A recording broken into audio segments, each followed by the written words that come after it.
In 2013, a single man shocked the world by taking over 1 million top-secret American documents and sharing them with everyone. For 11 years, he's been on America's most wanted list, yet many around the globe see him as a hero. But why? How did he manage to steal these highly classified files? Why did he reveal them? And how has he managed to stay out of America's reach?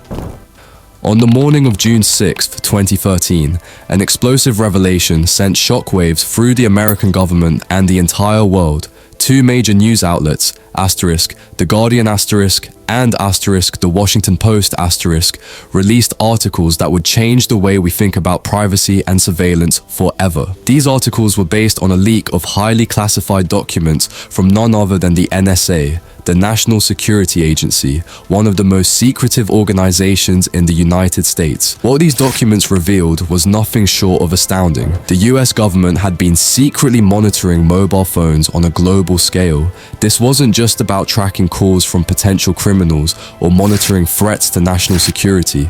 This was mass surveillance on an unimaginable level, affecting not only American citizens, but also people all over the world. From everyday phone calls to personal messages and even browsing history, no one was completely safe from the watchful eye of the NSA. For anyone who understands the true value of privacy and the importance of data security, this news was both shocking and deeply unsettling. It felt as if the invisible barrier between personal privacy and government oversight had been shattered. The reach of the US government's surveillance wasn't limited to its own borders. It extended far beyond into other nations, gathering data indiscriminately. Suddenly, the idea of Big Brother watching was no longer a distant, dystopian concept. It was real and happening on a global scale. Imagine finding out that your personal conversations, your private messages, and even your moments of online browsing weren't really private. People everywhere began questioning how much of their personal data was accessible and who had control over it.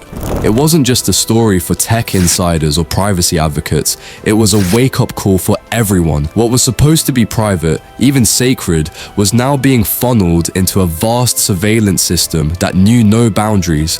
And this was just the beginning of what would be an even larger story, one that would continue to unfold and spark conversations about the power of governments, the role of technology, and the fragile nature of privacy in the digital age. One of the most powerful and controversial programs to come to light in these leaks was a surveillance system known as PRISM. With PRISM, the US government had unprecedented access to data from millions of Verizon customers, one of the largest mobile networks in the United States. But the reach of PRISM didn't stop at the borders of America. According to the documents, the NSA was gathering data worldwide, even tapping into sensitive information from foreign powers. This included espionage on the Chinese military, intercepting the phone calls of Germany's Chancellor, Angela Merkel, and even monitoring British citizens with the help of their own intelligence agency, GCHQ. But it wasn't just spying. The documents revealed something even more disturbing: discussions between the NSA and GCHQ about using propaganda and psychological tactics to influence public perception.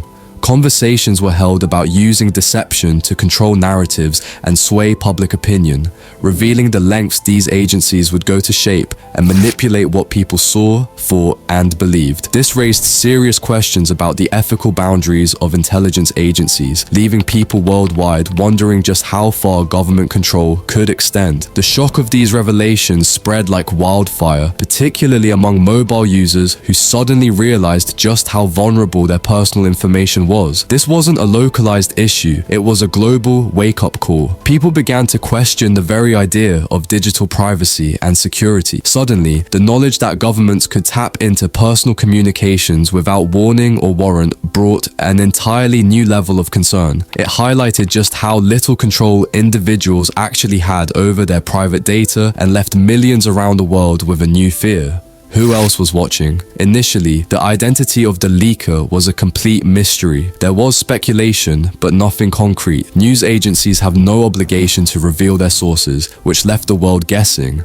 Was this an insider? A hacker? For 3 days, the source remained anonymous, allowing the news to cause widespread shock and speculation. Then, on the third day, a young man named Edward Snowden came forward to claim responsibility. Snowden was only 29 years old, but his story was far from ordinary. He didn't follow the traditional path to success. A high school dropout, he began his journey with a short stint in the US military, followed by a job as a security guard at the University of Maryland in 2005. His formal education was limited, but what he lacked in degrees, he made up for in an extraordinary aptitude for computers and cybersecurity. His skills eventually caught the attention of the CIA, who brought him on board, recognizing his potential. By 2009, Snowden had joined Dell, a major US tech company that partnered with the NSA to upgrade their systems. Over time, he advanced within Dell, earning respect as a cybersecurity strategist. His deep knowledge of system security and his access to sensitive information would eventually allow him to orchestrate one of the most significant data leaks in history. This was not just an insider.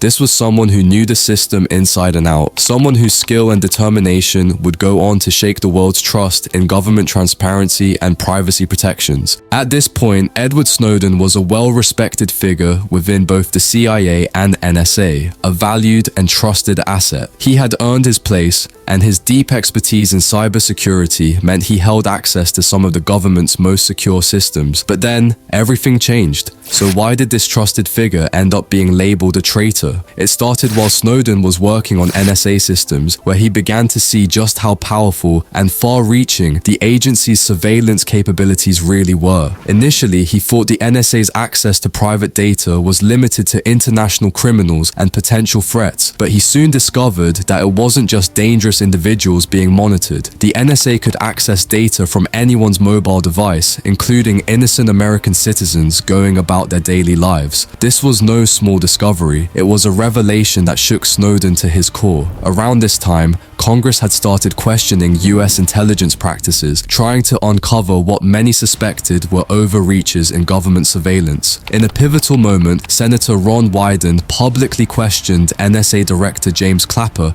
during a televised hearing, asking him if the agency was collecting any data on American citizens. In response, Clapper denied it outright. That moment of denial, broadcast live, was a defining point for Snowden. For him, this wasn't just a misstatement, it felt like a betrayal of the American people's trust. 3 days later, Snowden made a bold decision. He left his high-paying job at Dell, where he was making $200,000 a year, turning his back on a lucrative career to expose the truth. In 2013, Snowden joined Booz Allen Hamilton, a company known for working closely with the military, CIA, and NSA. This new role came with a fresh assignment at the NSA. His proximity to the NSA's secure systems would provide him with access that few others had. Later, the NSA would report that Snowden had taken an unimaginable amount of classified files, over 2 million documents. But here's the question everyone was asking: how did he manage to pull it off? How did a single person copy so much sensitive data from one of the world's most secure agencies without anyone noticing? The answer was surprisingly simple. Snowden didn't rely on complex hacking tools. Instead, he used a basic USB drive. Typically in secure workplaces, USB ports are disabled and strict protocols limit access to prevent data theft. But Snowden's situation was different. He was working on an NSA project in Hawaii, 5,000 miles away from the agency's main office in Maryland, and with a 6-hour time difference. This physical distance gave him more freedom to operate without constant oversight. As a system administrator, he held high-level clearance, which allowed him to move within the NSA servers with little restriction. His administrative role granted him unique access to the main servers through an outdated system, a vulnerability that allowed him to copy the files without raising any alarms.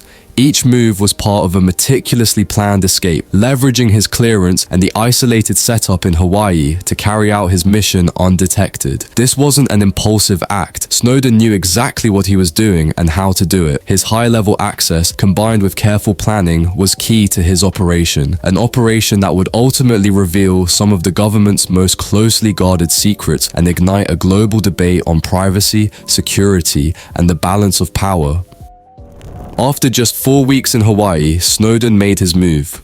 With meticulous planning, he copied all the files onto a USB drive and managed to slip it past tight security protocols. To avoid raising suspicion, he faked an illness to get time off work, then turned off his phone and boarded a flight from Hawaii to Hong Kong. He knew that going dark and creating a clean break was crucial. Once he failed to return to work, alarm bells went off at the NSA. They quickly realized something was terribly wrong and launched a frantic search to track him down.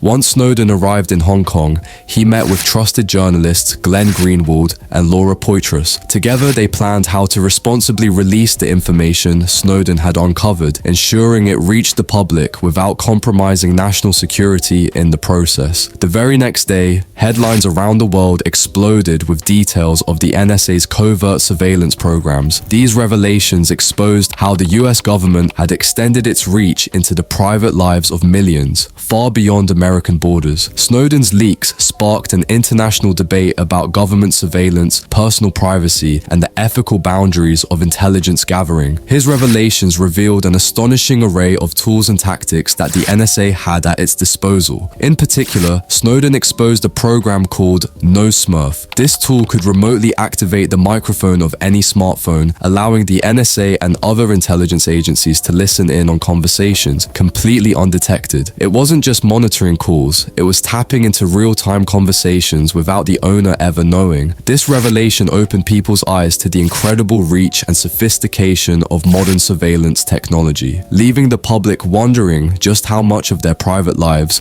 was being monitored without their consent. The US government responded swiftly, charging Snowden with stealing government property, illegally accessing national security systems, and leaking classified information. They demanded Hong Kong extradite him back to the United States.